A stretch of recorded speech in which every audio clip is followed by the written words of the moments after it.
This is Warren Redlick. This is Sunday Live. We're celebrating the insanely gigantic everything about Tesla, SpaceX, Boring Company, and Neuralink.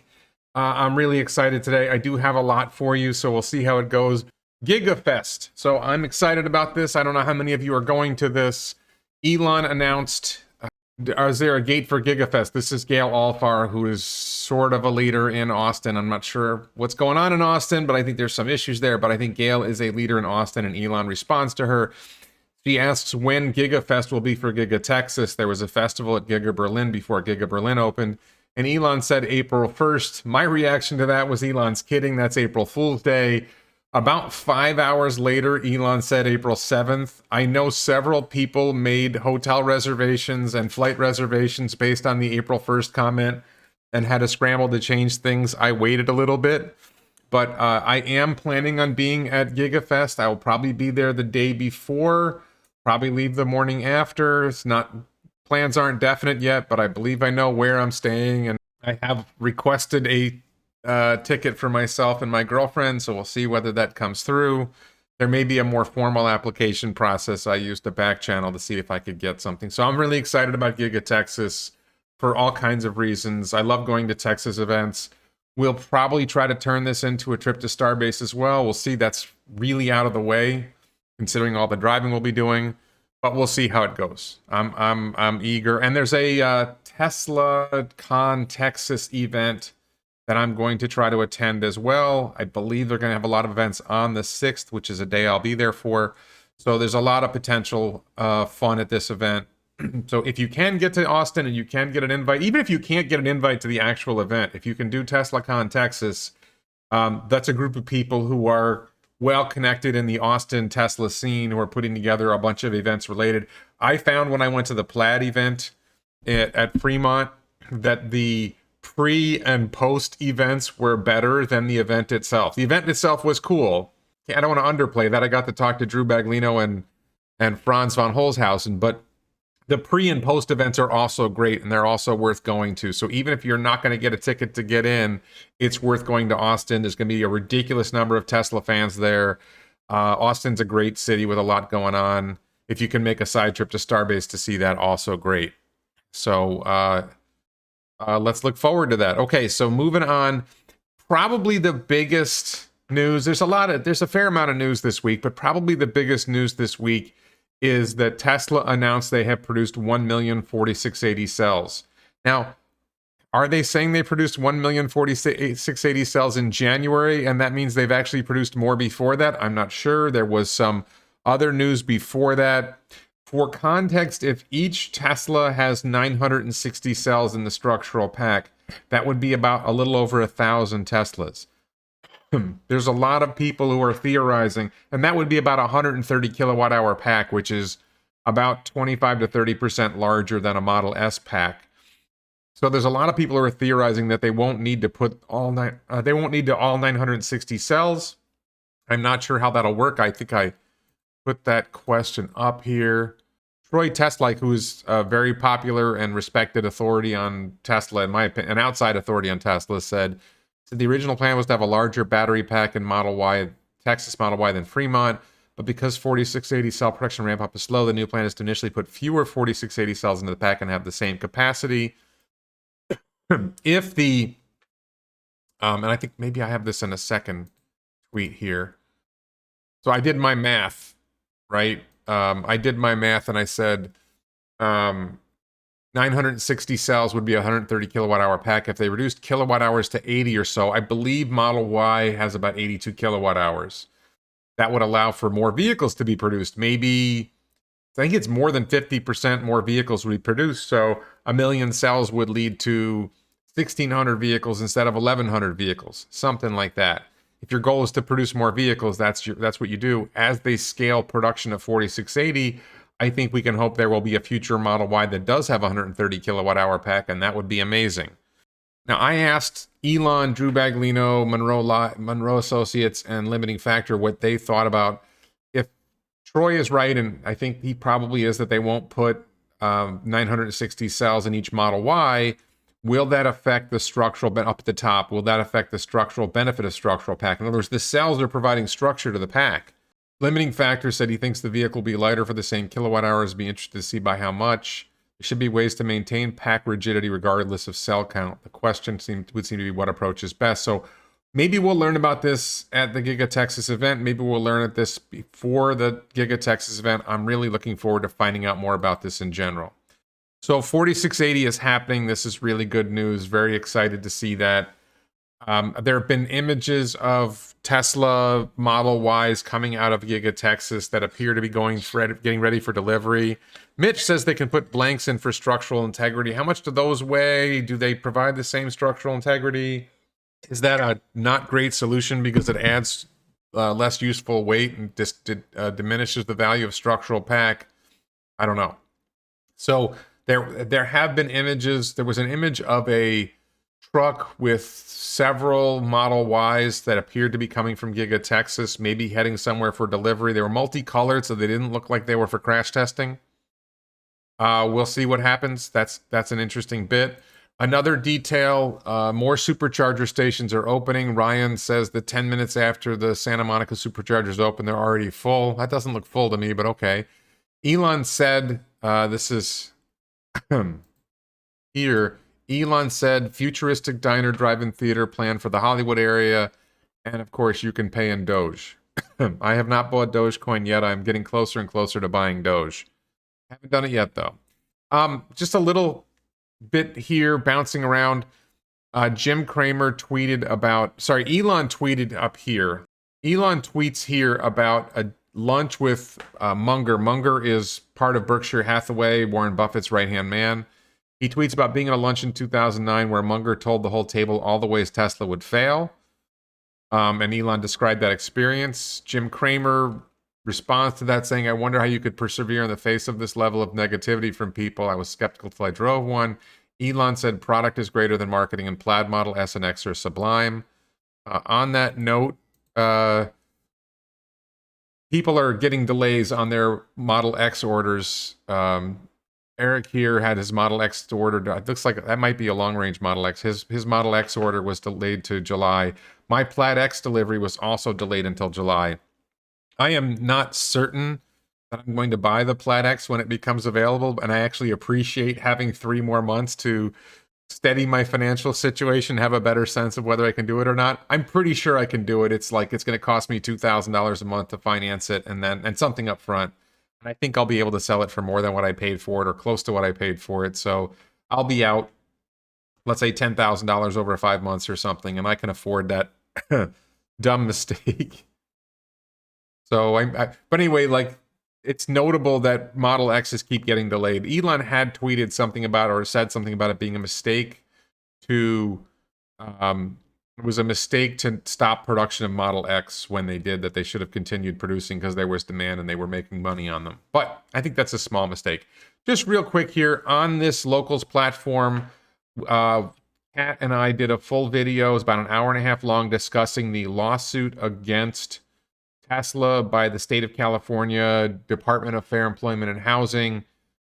We found a lot of holes in it. It looks to us like a very weak lawsuit. There is a 12-minute highlights version of it on YouTube. I think the full conversation provides a lot more depth.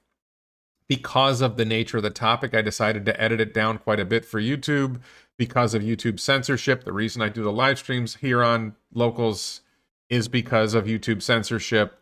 I simply don't trust YouTube not to censor me. So if you watch the whole video and you watch the highlights video, you'll see a lot is missing because there's things that I just don't feel comfortable saying on YouTube's platform, even though I'm describing a lawsuit and having an intelligent conversation with another attorney about that lawsuit. So, but I would encourage you to watch this video to get a sense of what's actually going on in the claimed racism at the Fremont factory. Kat provides a lot of great insight. She's a California lawyer, lives in Florida, but a California lawyer. Very insightful. So I think that was a good video. I hope you guys watch it. Let's move on. Let's see. We got SpaceX news all over the place. So John Carmack, I forget what I don't know if he's from Doom. He's a software guy, a big-time software guy. He said the old guard launch companies are no longer are no trajectory to catch up to SpaceX.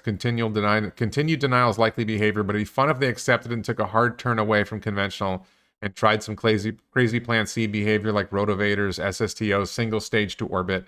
Heck, Orion maybe. And Elon says, are they even trying? And SpaceX's goal is to make life multiplanetary, where their goal is to put a handful of satellites into orbit. So this is one of those things relating back to Tesla. You often hear the competition is coming. The competition is coming. I've got something else coming up to show you the competition is not coming very hard. SpaceX started landing orbital rocket boosters. I think it was December 21, 2015. That's more than 6 years ago. And no one else has even tried to land an orbital rocket booster propulsively. So SpaceX is way ahead, and it doesn't look like anybody is even trying to catch up with the significant reuse of orbital rocket boosters. I think it's there is Rocket Lab maybe is trying to catch their boosters or parachute their boosters down and see if they can reuse them, but they're a long way from reusing. So I think this is an important detail, and then there was more in the conversation. Carmack, when Elon asked if they're even trying, Carmack said, not much evidence, but I'm sure there are signs of life buried somewhere. There are still smart people and resources that could be deployed better if leadership decided to. It's just frustrating that, like, I love SpaceX. I would like to see other companies compete. I would like to see other companies succeed and launch. I would like to see Blue Origin do something. I believe Rocket Lab is making progress. I think Astra is making progress, but they're all so far behind SpaceX, and SpaceX isn't sitting still. So the lead is absolutely huge. Space elevator, I don't think Elon has ever talked about a space elevator. I don't think that's likely to happen. I love the concept of a space elevator.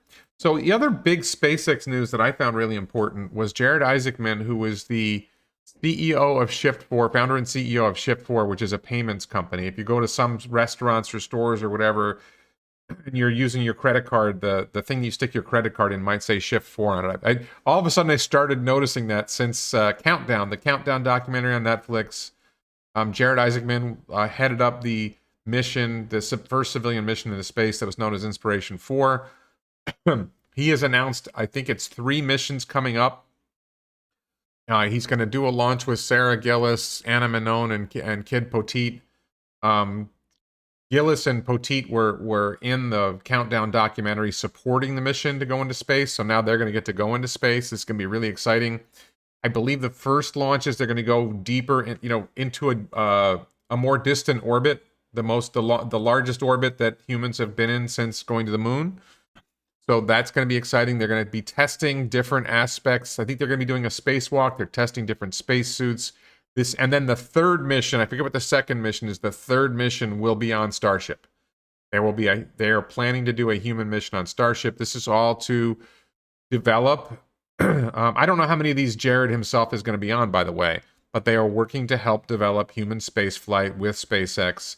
I believe Isaacman is chipping in his own money and providing support in order to make this happen. This is a really exciting story. I wasn't that excited about Inspiration 4 because it just seemed like it was just a simple launch.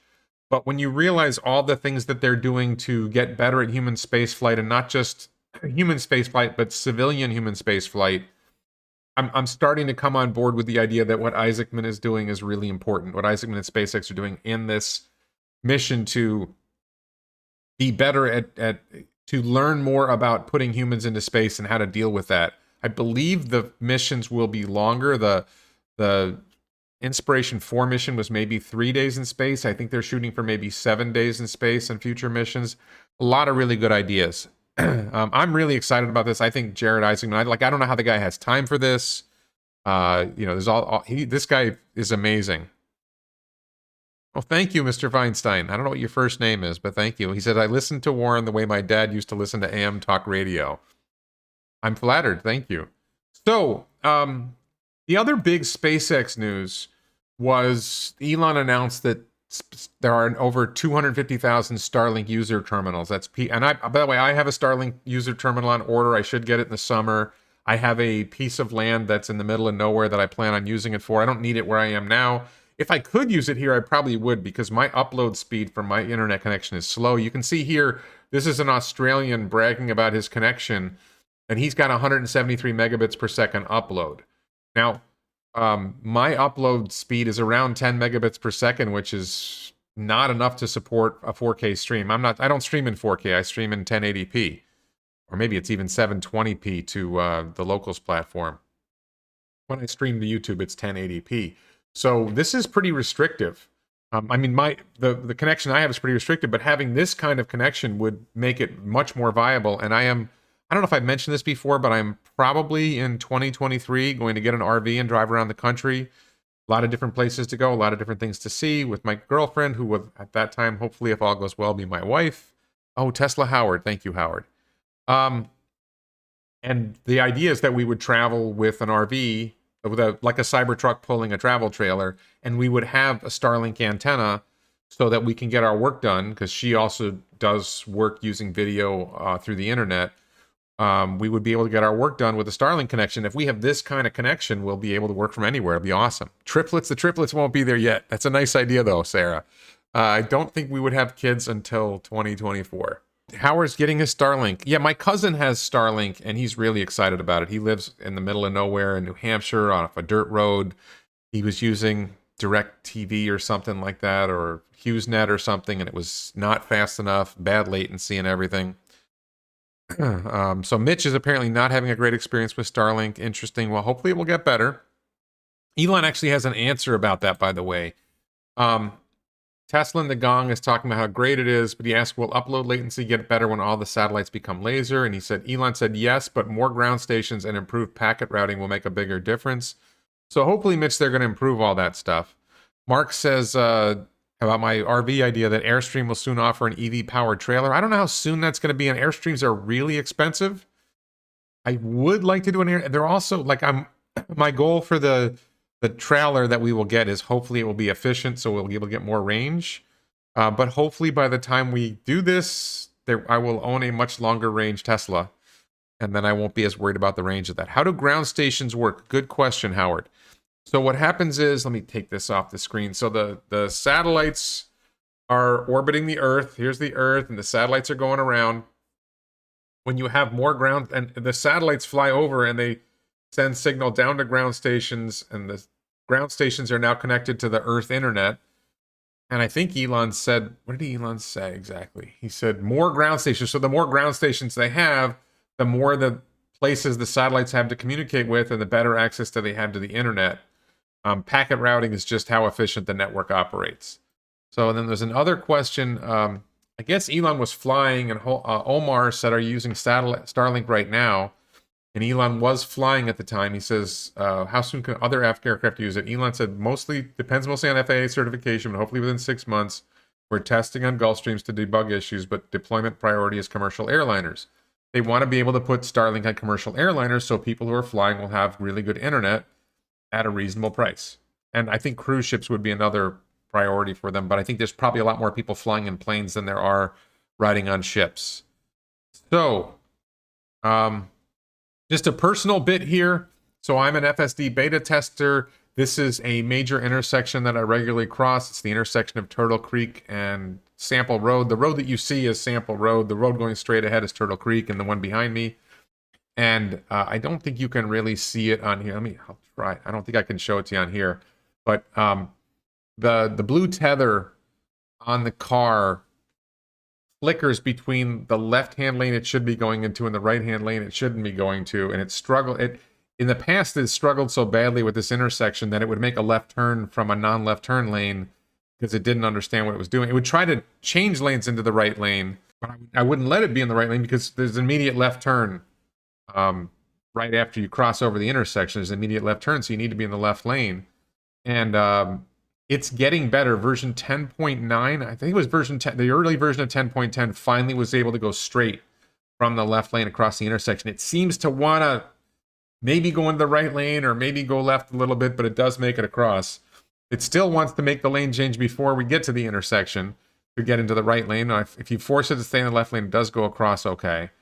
So this is improving.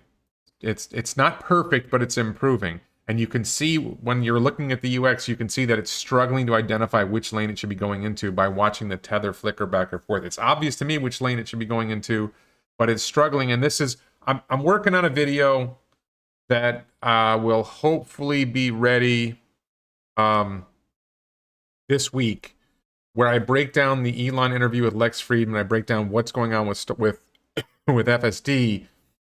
I think people don't fully grasp the perception problem. That the purpose of the cameras, the purpose of the sensors is to build a 3D model of the world. And if you do a really good job of building a 3D model of the world, it's a lot easier to write code or have machine learning figure out how to navigate through the world if you have a really good 3D model of the world, including what objects are there and where they're likely to move. If you don't have that good 3D model of the world, it's much harder to navigate the world, and that's the big challenge. That navigating the world, once you have to pick a good model of what the world is, becomes much easier. So that's exciting. Anyway, that video I've been stewing on it. That video is really important to me, so I've been doing other research. I've been getting other clips and other things. So I will hopefully get that video together this week. Sarah Shan says she wants Elon to tackle robotic vacuums because my shark IQ is trying to map my house. I roll. I don't think robot vacuums are going to be high on Elon's priority list.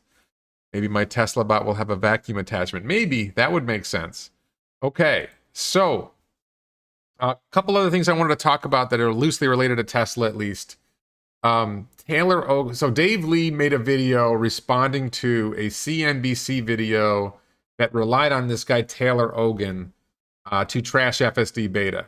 And I actually looked at the FSD beta. The underlying video that Taylor was relying on was some other video that Taylor tweeted. Not this video. This is Taylor driving. There's some other video. And by the way, notice that they've got somebody in the passenger seat who's apparently not sitting properly or not wearing a seatbelt while they're making this video. But they have their mask on, so everything's okay, I guess. I guess the mask will protect them in a crash. Taylor posted this other video on Twitter, whatever, was talking about how that it was like a bad experience with FSD beta. And when you watch this other video that Taylor tweeted, at the very beginning of the YouTube video, the guy says that he's been having great experience with FSD beta. So the guy has one bad experience with FSD beta, and Taylor makes it look like that's every experience with FSD beta. It's not true. This guy had been having several good experiences with FSD beta, and it has bad days. It's not perfect. That's why it's beta. Anyway, Dave Lee made a great response video to the CNBC video, and then Taylor Ogan makes this comment up here. I opened my phone to find the thumbnail of the video to be a middle-aged man shivering or begging. Work is weird. Dave Lee is a self-made multi-millionaire, maybe 100 millionaire or more. Nobody knows how much money Dave has. He has a ridiculous amount of Tesla stock. He built his own software business before he invested in Tesla stock. And Taylor is a trust fund baby. He's descended from Merrill and Lynch. Okay, the guy's got 2 silver spoons stuck up his ass, and he trashes Dave Lee, who's a self-made man. It's just comical. And if you check my channel, you'll see I did a 3-hour interview with Taylor Ogan before. I ripped him apart, and he didn't handle it well. But anyway, I actually reached out to Taylor about something else here. This is off FSD beta now. BYD is the company that Taylor seems most closely associated with. BYD is a Chinese company that makes EVs, among other things. Probably better known for making electric buses. And God bless them. I'm happy that BYD is getting involved in the EV game. There's even talk that BYD will be supplying battery packs to Tesla. So anyway, there's this article. BYD Global put out this thing that they have this new vehicle, the BYD Yuan Plus, jointly launched in China and Australia. In the Australian market, it's named something else. It looks like the base model has a range, and it would have an EPA-rated range of about 180 miles for a 50 kilowatt-hour pack, and that the long-range version would have a 236-mile range. It does seem reasonably priced, so I invited Taylor to come on my channel to talk about BYD models. He has not responded. Wasn't going to make it about FSD beta. I just wanted to, go through and say, let's break this down and let's see, what is BY doing? Is this interesting? And so far, at least, Taylor doesn't want to discuss it.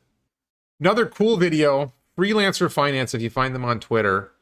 So I had a video. So Ben Sullins had a video ripping on Tesla. I had a video ripping apart Ben's video. And Freelancer Finance did a video comparing, like, voting on who was right at various points in my video, ripping apart Ben's video. And now so they've got a video debunking my video, debunking Ben. And I've talked to them about having them on my channel so we can do a video talking about their video, talking about my video, talking about Ben's video, which is maybe a little too meta. If that's what meta is, I'm not sure. I'm a Generation X guy who really identifies as a boomer, so I don't fully understand meta, but there we go. That should be fun. Check out the Freelancer Finance channel to see that video. I thought it was a pretty good breakdown. They were not kind to me. They were sometimes not kind to me, but it was fun to watch. So, and I think one of my points here is people think I can't take criticism. They were pretty critical of me, and I thought it was hilarious and interesting and worth watching. So I'm not always negative on criticism. So up here, there's this tweet that somebody put out attacking Elon as usual, saying that the moment the Tesla and SpaceX CEO is facing scrutiny from 3 different government agencies, an animal cruelty scandal, a car recall, failed satellite launch, and accusations of trivializing the Holocaust. And this is like Elon's life. And so I wrote up here, how is this night different from all other nights? That is a Hebrew, a Jewish reference that's used in prayers. Forget whether it's Hanukkah or something like that. I forget, maybe it's Passover. I get confused. I'm not a very good Jew. So I just made some notes. It's Passover, thank you. I knew it was Passover. I don't know. I'm not good at this. I've never been good at being Jewish. I'm much more comfortable in an Irish pub or an Italian restaurant than I am in a Jewish temple or a Jewish community center. I'm sorry, that's what it is. Maybe an Israeli restaurant, like falafel or something, I'm okay in, but I'm better off in an Irish pub. So I don't even drink beer. So there's no animal cruelty scandal. That is a lie. There is one person or one small group making a complaint that is not in. There's no clear substantiation for the complaint, saying that Neuralink or the University of California, Davis is mistreating the monkeys involved in Neuralink tests. Neuralink has addressed this before. I don't think they responded to the specific complaint or whatever. The complaint didn't really provide data to back it up. It just made allegations. That doesn't make it a scandal. Okay? Somebody said something bad about Neuralink does not make it a scandal. It means somebody said something bad about Neuralink. Big shocker, somebody said something bad about an Elon Musk company. They're trying to cure brain disease. They're trying to cure paralysis. They're trying to cure blindness. Get a clue. This is important stuff. Stop whining. Pick on the monkey thing. I am a monkey. Okay, Tesla recall. So the claim that Tesla's got a car recall. Tesla has multiple recalls that are over-the-air software updates. They don't have significant recall problems. They call it a recall when it's just, we'll just do an update, an over-the-air update. This is not a big deal. SpaceX satellite launch record. He said that they had a failed satellite launch. They had a satellite launch where there was a geomagnetic storm that took out some of the satellites. No big deal. They lost 40 satellites out of a constellation that's going to be 50,000 satellites or 40,000 satellites. This is a drop in the bucket. It's cost of doing business. It's the kind of thing that happens. It's no big deal. That's not, and I think they got nine of the satellites were successfully launched. So SpaceX's satellite launch record is spectacular. This is a nonsense accusation. It's just like you're just throwing shit out there. As far as accusations of trivializing the Holocaust, my family lost cousins in the Holocaust. My brother's wife's family fled Europe and endured a lot. So my family has been through a lot of Holocaust stuff. I thought the meme was funny. The rule on Holocaust or Hitler memes is they're only funny if you agree with the content, if you agree with the underlying message. If you don't agree with the underlying message, then apparently it's offensive. Everybody uses Hitler memes and Holocaust memes when they feel like it supports their message, and when somebody else does it that they don't like, they complain. Oh, Howard, yes, I might be able to shoot. My main rifle, I can do 200 yards. I bought a new rifle that I haven't shot yet, where I'm hoping to be able to do 500 yards. We do need to be able to do that. I was not offended. I thought it was actually mocking people who use Hitler memes. To mock. You just like it was 2 levels deep and people couldn't go 2 levels deep. To me, that was an obvious, I thought it was hilarious, but It's like Hitler saying, "Well, Hitler being compared to Justin Trudeau, and he complained, hey, I had a budget." It's silly on so many levels, and people just can't do anything silly. There's a Mel Brooks bit, I think it's in the movie Producers, or the show Producers, where they're making a show called Hitler on Ice. I mean, you know, if you can't laugh at stuff, then you just lost your sense of humor. I'm sorry. I thought it was funny, and I am well placed, I think, to address that kind of thing based on my family history. So, all right, let me go to Boring Company first. This was big news for Boring Company. There was a report in Business Insider that the Boring Company has made a proposal to the city of Miami, or maybe it's Miami-Dade County, I'm not sure, to run a boring loop. So the long, bad drawing, but the long, roughly rectangular section here is the main plan, which is to go from the Golden Glades Transit Center to Sunny Isles Beach. And that would be, I believe, 7 stops.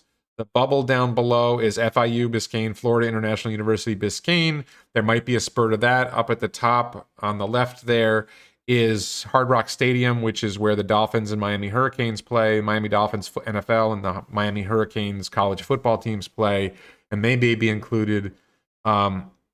Big news that, and I have done public record requests for Miami. I know that there has been a lot of communication between the Boring Company and the city of Miami. So I am hopeful they're making progress. I know that the other proposal that had been talked about was what's called the Brickell. There's a proposal to replace the Brickell Bridge, which is an outdated bridge. I was actually just in Brickell, Brickell, by the way. Was just there a couple weeks ago. It's like a popular nightlife, popular yuppie-ish area of town. And the Brickell Bridge needs to be replaced. There's been proposals to do a tunnel before. It was like $1 billion tunnel. Elon tweeted to Miami Mayor that they could do it for $30 million. So I think that may be another project they do. The left side of this long section, not quite to the far left, but what you see is the Florida Turnpike and I-95 come down and merge into I-95. So you've got like 6 lanes of traffic merging into like 3 or 4 lanes of traffic. I just went through that intersection the other day. It is an awful intersection. It often gets backed up a lot of the day, particularly bad when there's heavy traffic. If they could do more to relieve traffic at that intersection, it would be huge. I'm not sure that will be, I'm not sure that will get there. Yeah, the Golden Glades interchange is just absolutely awful. So, but again, I don't know how much this particular project will solve the problem of those 2 big highways merging into one big highway. So maybe there will be more done. I'm hopeful that there will be a lot of projects going on that will make a lot of things better.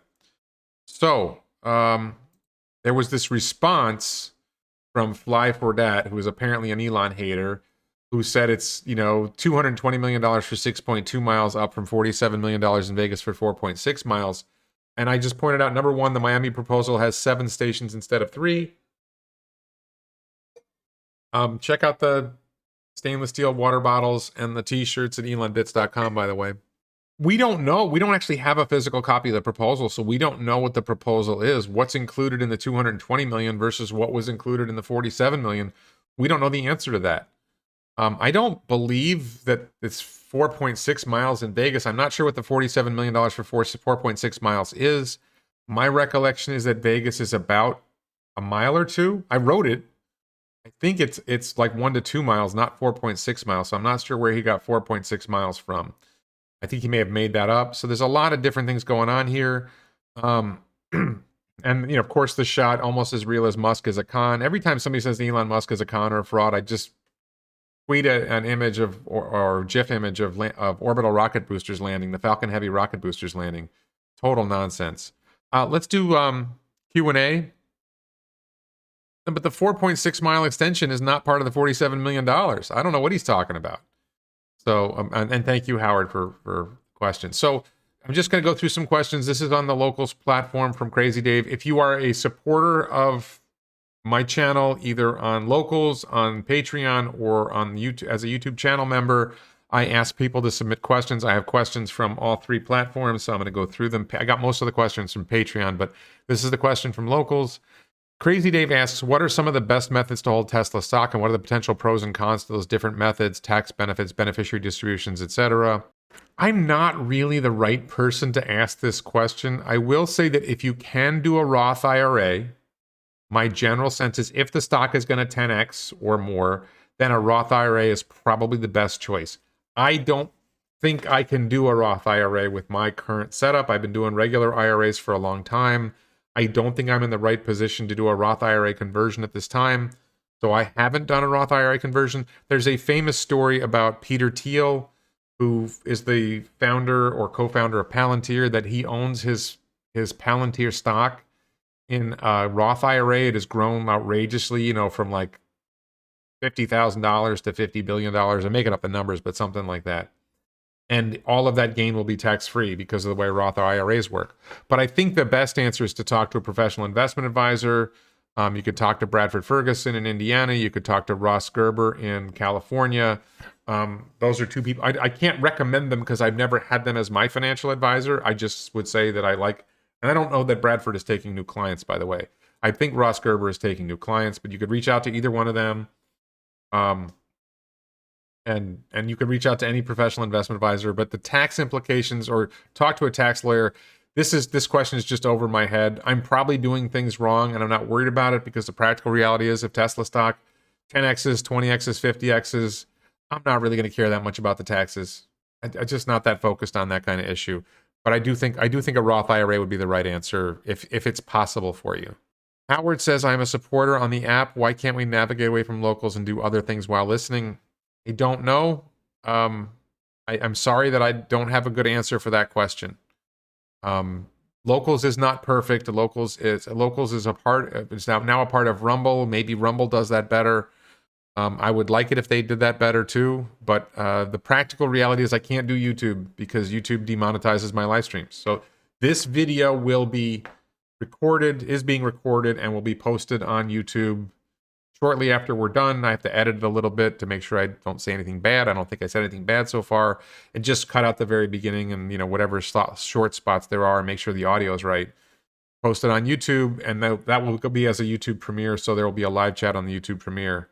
If you prefer listening to that format, then I would say wait for the YouTube premiere video instead. Although there have been times when I screwed up the recording and I wasn't able to do the YouTube premiere.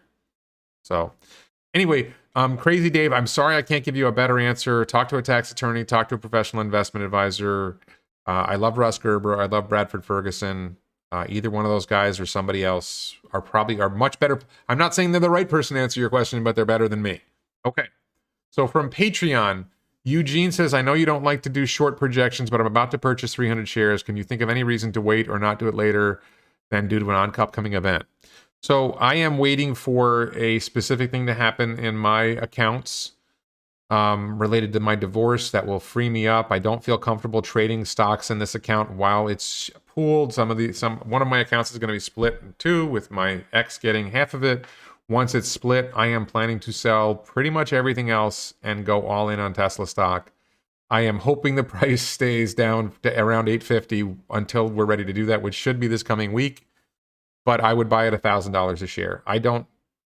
Is it going to drop to 700? Look, if you're holding long term and you agree with me, I can't say for sure, but I believe that it's going to be insanely gigantic. I believe Tesla stock's going to go to $10,000 a share, $20,000 a share, $50,000 a share down the road. Whether you bought it at 700 or 850 or 1,000, does it really matter?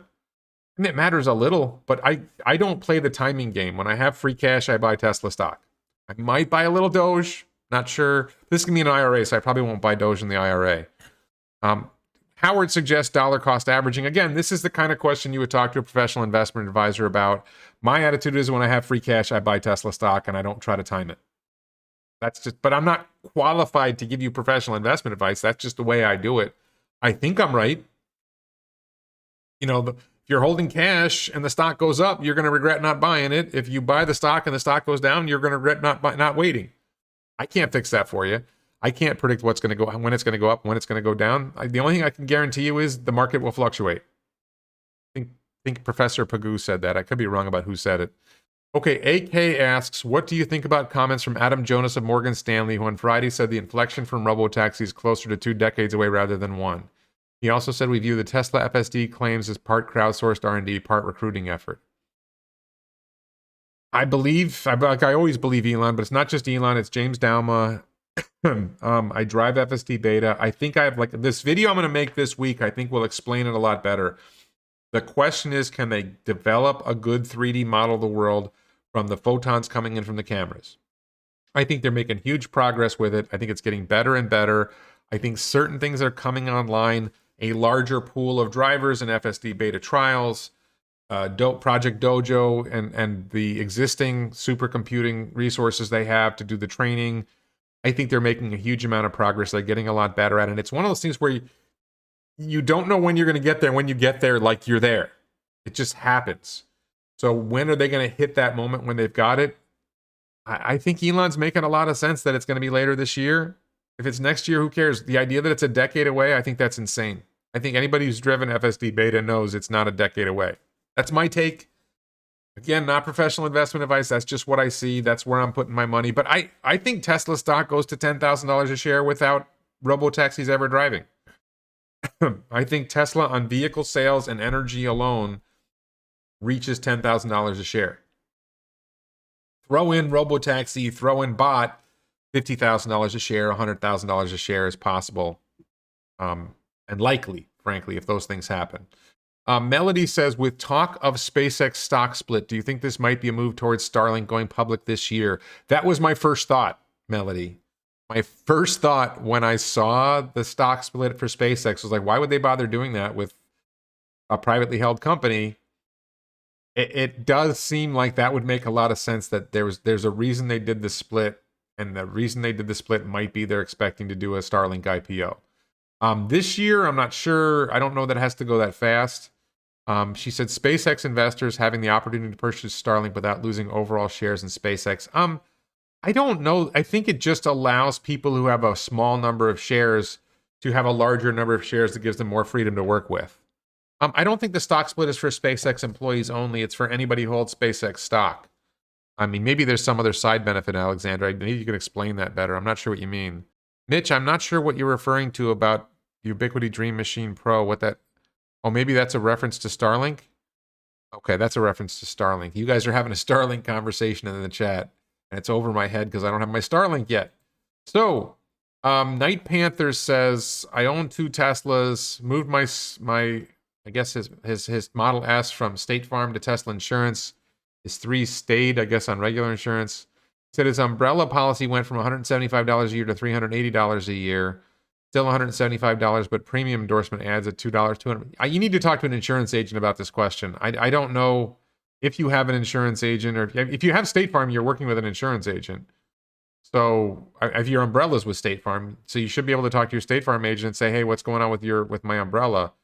I mean, $380 a year is still pretty cheap for an umbrella. I don't know whether you have a $1 million or a $2 million umbrella. I used to work for Allstate Insurance. I have an umbrella insurance as well. So anyway, all right. So we have a YouTube questions from the YouTube channel. These are YouTube channel members who ask questions. Thomas says, my guess is that the $25,000 car will only become in Tesla's own robotaxi fleet. That's my theory. Should this be stainless steel as Cybertruck designed to handle daily abuse, or traditional design? I talked to Franz von Holzhausen about whether they expected to apply the Cybertruck stainless steel construction to other vehicles. My gut hunch was he didn't say no, but my gut read of his answer was that it's a really appropriate for a pickup truck, and it's not necessarily a good fit for other uses. Not that it isn't a good fit, but not necessarily a good fit. So I don't know. My hunch is that they're not planning on making the $25,000 vehicle using the Cybertruck construction method. I think they have to see how efficiently they can produce vehicles using the Cybertruck production method, which is a folded stainless steel exoskeleton for structure instead of with a lot less internal structure. I don't know. All right. Thomas also asked, will we see Model 3 with front and rear casting one time in the future? I think that is very likely that they will transition Model 3 to front and rear castings and structural pack. Maybe when Panasonic comes online with... I don't know how they get there, but I think they will get there. I think when you have a limited amount of factory space, going to front and rear, adding front casting to rear casting or front and rear castings reduces manufacturing floor space use, and that means you can produce more vehicles because you can add more lines. So I think that is in the plan. So George asks, update on the pod car, please. When will we see the $25,000 Tesla? $25,000 Tesla, I think you're not going to see it before 2024. I think there's the chip shortage right now that's holding things up. Then there's the battery shortage. The $25,000 Tesla will be relying on lithium ion cells, on lithium iron phosphate cells, which are non-nickel based cells. So that's going to depend on CATL and maybe BYD and others ramping up lithium iron phosphate cell production and the existence of enough chips to support the $25,000 vehicle. I think the $25,000 vehicle is going to go straight into robotaxi use and is not going to be sold to consumers. I could be wrong. That's I think the intent, and I think they're not in a hurry to complete that vehicle until they've demonstrated the effectiveness of the robotaxi network, because there's no point in making a vehicle for the robotaxi network if the robotaxi network isn't allowed by regulators. So I think I covered boring my... So the last thing I wanted to mention here before I look at questions in the chat, and I don't know that we're going to have questions in the chat, is I just want to pay tribute to Jessica McMac. Jessica McMac passed away this past week. She was a... I knew Jessica primarily through Clubhouse, also on Twitter. Jessica was, as I put it here, she was a kind and thoughtful voice. I'm tearing up a little bit right now. I believe she passed away some kind of cancer. It was either brain cancer, leukemia, I'm not sure. But she was someone that was on Clubhouse a lot, engaged with us a lot. We had great conversations. And, there's different people. Like, I tend to be a little bit more abrasive, a little bit more aggressive. Jessica was always just very kind, very supportive, very friendly to everyone. Made people feel good about themselves, and was very positive about Tesla, just a huge Tesla fan. She is going to be missed. She is missed by a large number of people in the Tesla Clubhouse community. If you're not on the Clubhouse app, I recommend joining the Clubhouse app and participating in that community. They're also on the Call-In app, and of course, we're all on Twitter. This was from Adam Berg, who I was retweeting Adam Berg in my tweet.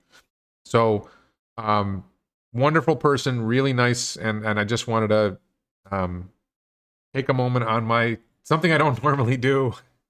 Sorry.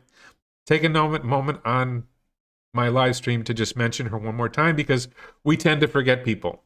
Once they're gone, out of sight, out of mind, or out of ear, out of mind, in case of Clubhouse, we tend to forget people. And I think if I give it one more shot to say, hey, if you're not familiar with Jessica McMac, look up Jessica McMac Photography, McMac on Twitter, MECKIMAC.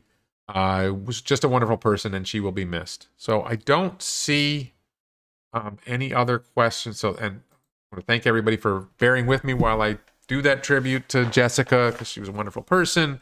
I just want to see if there are any other questions in here. Jim says, I think the Biden administration is trying to break Elon, NHTSA, FAA, crazy recalls, forced removal of features when there's nothing in the law, regulations for pedestrian noise, attacks on residential solar. I think the residential solar attack is actually California. It definitely seems like, I'll say this. Look, we'll get a little bit political here at the end. This is the Daily Lie where I get more political. It seems to me that the Democratic Party leadership and the voices in the Democratic Party really don't like Elon. They really don't like Elon Musk. They really don't like Tesla. They really don't like SpaceX. The Biden administration finally broke down and mentioned Tesla by name a couple times. Joe Biden mentioned them. Mayor Pete mentioned them. They were very obviously not saying the words Tesla and very obviously not saying the words Elon Musk. They finally acknowledged Tesla at least. But I will say that what I see, I'm terrible at making political predictions, okay? But what I see is that the Tesla base, the people who love Tesla, tend to be Democrats more than Republicans. Teslas are more West Coast. They're more California, Portland, California, Oregon, Washington State are 2 or 3 of the biggest states, especially California for Teslas. California is a very heavily Democratic state. It tends to be cities rather than rural, which tends to be Democrat more than Republican. I believe the numbers are that roughly the Tesla buyers tend to be Democrats rather than Republican. I don't know if it's 2-1 or 50% to 40% to 10% other, whatever, but there's definitely a sense that Tesla fans are more likely to vote Democrat than Republican. And Elon is really, really popular with Tesla owners. So the Biden administration, the California state government, Alameda County, whatever, all these Democratic Party officials, Robert Reich, Bernie Sanders, whoever, all these people shitting on Elon, you're not going to gain votes from people who are already Democrats. You're not going to gain votes from Republicans by doing that. You are going to turn off some Democratic voters who like Elon. I mean, look, I'm actually a registered Democrat. I don't typically vote Democrat or Republican. I typically vote Libertarian. But if you're pushing me on this, you're pushing me towards the Republicans, which doesn't work because I don't like the Republicans either. But the average because I'm a political junkie to some extent, the average mainstream voter who likes to vote Democrat, you're telling them not to vote Democrat, and you'll lose some of them. So I see a lot of different things going into the 2022 midterm election, which is where members of Congress and members of the U.S. Senate and a lot of state elections are held, but there's no presidential election, so it doesn't drive Democrat turnout as much. I think we're going to see a big swing in the House and the Senate and maybe a lot of state legislatures and governor's offices of a lot more Republicans winning elections. And we've seen, I think one piece of news is a lot of Democrats have chosen not to run for re-election, which is a sign they think they were going to lose. That's why they don't run. When the numbers show them you're probably going to lose this next election, you retire and walk away and take your campaign money and bank it or something. Mitch says Democrats eat their own. What else is new? I think Republicans eat their own sometimes. I would generally say the left, lately it seems like the left is eating its own a lot. I think Dave Rubin, who is the founder essentially of the Locals platform, or one of the key founders of the Locals platform, Dave Rubin is a gay man who voted Democrat for years. And because he interviewed people from all sides, the left canceled him. And so they ate their own. And Joe Rogan was endorsing Bernie Sanders and Andrew Yang, and now because he interviews people on the right, the left is canceling Joe Rogan, which doesn't work anymore. Canceling isn't working. So I think that's something that's happening. But I think the attacks on Elon are just stupid. Why are you? I'm sorry, but why are you shitting on a guy who's got 74 million followers on Twitter? He's popular. Are there people who don't like him? Sure. Your anti-billionaire voters are going to vote Democrat anyway. People who hate billionaires because they're billionaires, they're going to vote Democrat anyway. That's just the way. You're not gaining votes by doing it, but there's that mainstream voter who's like not very passionate about the issues and just tends to vote Democrat. And then they see that the Democratic Party is shitting on their favorite person because he's my favorite person. I think there's a lot of people who feel this way. You're pushing voters away, and I don't understand the strategy. I think they're starting to come around, but it's like, are you too late? You didn't gain any votes by shitting on Elon. I don't see what votes they thought they were gaining by shitting on Elon. You're not going to gain United Auto Workers votes because you already had them. You're not gaining votes in California. You already win California. That's my political predictions are usually awful. I got the last two presidential elections badly wrong the morning of election day.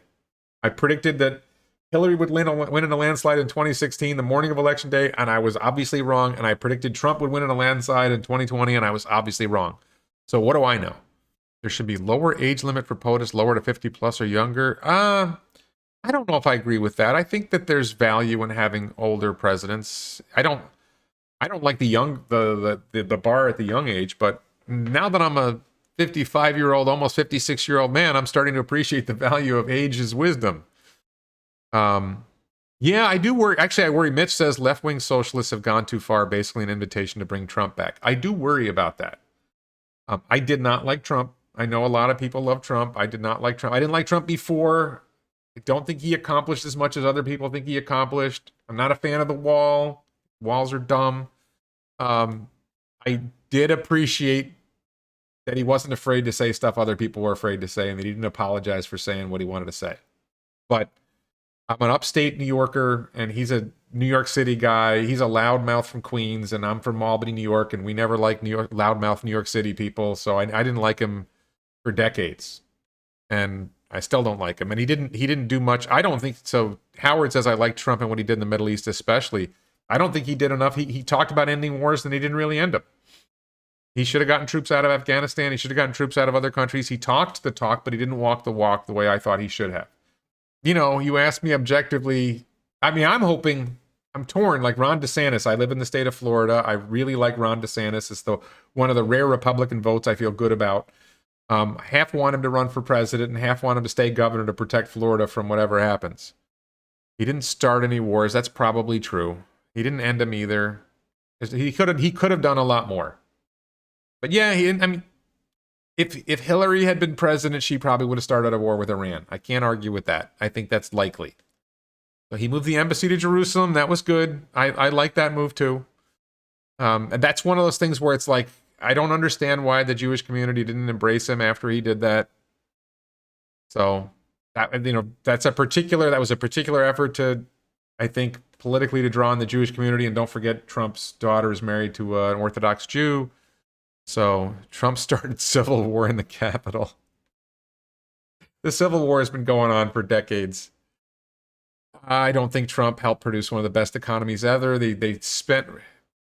Trump contributed to the hyperinflation. If you look at what happened to federal spending during COVID, what happened to money printing during COVID, that was all on Trump's watch, and Biden just followed it. All right, I don't want to get that much more into politics, and we are pushing an hour. I think the hyperinflation stuff, though, is bipartisan, has been bipartisan for years. The reckless overspending during COVID, the reckless money printing over COVID. Yeah. Putin wouldn't be pulling this shit with Trump. Yeah, he probably would. I don't even know how much Putin is really doing and how much of it is exaggerated by American media and the White House. I'm not sure that much is even happening. Like, I'm not sure what is Putin actually doing something? I'm not even convinced that he's doing something. I think that, maybe Biden is more wagging the dog by making up that there's a problem in Ukraine. Honestly, look, I don't like dictators. I think we should be focusing on our problems here, and the United States should not have troops in other countries, and we should not be an interventionist nation. We should be focusing on growing our own economy and not wasting money. We got to stop wasting money overseas has been my line for years. And both Republicans and Democrats believe that we should have troops in 177 countries. We should be bombing 7 or 8 countries. We should be assassinating foreign leaders. We should be, spraying Roundup on Colombian poppy plant or coca plants or whatever. All this interventionist stuff that we're doing is wrong. I'm like so crazy, and a lot of people don't like this when I say it. I think we should have open borders. I don't think there's a moral basis, a moral or philosophical basis for border controls. And that's a long conversation, which I think I have a video on this channel from before. I believe in very little government, if not no government. And Republicans have grown government like crazy. Trump increased federal spending. Bush increased federal spending. Reagan doubled federal spending and tripled the debt. So Republicans, in my mind, in terms of fiscal policy, are probably just as bad, if not worse, than Democrats. Birkenstock says, according to Daily Wire, Russian troops have gotten the go-ahead for invasion. Yes, I know the media is, of course, saying that there's an invasion coming. The media is pumping an invasion. The media has been taken over by the national security state, which is trying to drum up support for war. The best government is less government. That's not bad. The best government's no government, but the best government is less government. I'm with you, Mark. Okay, so I think we hit an hour, and I theoretically can go to an hour and a half, but I want to wrap it up. Thanks, everyone, for participating in the chat in particular. Thank you for support. Thank you, Alexandra, for your kind words. And this will be recorded and will be put up on YouTube in an hour or two, and then we can have... Okay, so Jim says the moral basis... I got to address this. Jim says the moral basis of border control can be justified by controlling criminal gangs. That's not the point that I'm trying to make. The point I'm trying to make is, what is the philosophical basis for government having the power to control borders? Okay? And if you go to the state of nature, if you go to the way Western philosophy works, the idea is, Western philosophy of government works is, the people delegate power to the state. We create a government, we give it power. So you go back to a world before we have a government in the first place. And I'm standing on the north side of the Rio Grande, and I see Jose swimming across the Rio Grande. I don't have any moral right to stop Jose from swimming across the Rio Grande and coming across this land. Okay, if it's on my land, I can stop him from coming on my land, but I can't stop him from going over there. Okay? So I have no moral authority to stop him, and therefore I have no power to give to government to stop him either. That's the philosophical point I'm making. You may or may not like it. The practical reality is that border control doesn't work, has never worked, is never going to work. And you could build as many walls as you want. You could throw as many border control people down there as you want. It's not going to work. People are still going to get in. And the more you do to interfere with border crossings, the more you damage the economy. And the more money you waste on a mission that isn't going to work. I'm sorry. That's just a harsh reality. You don't have to agree with me. I understand. And by the way, I understand that almost no one agrees with me on this. Democrats don't agree with me on this. Republicans don't agree with me on this. Everybody wants border control. Even libertarians say, well, as long as we have a welfare state, we have to keep them out. No, we don't have to. We should get rid of the welfare state. Anyway, thank you very much for watching. This will be on YouTube in an hour or two, and we'll have a live chat there if you want to do more. Thanks, everyone.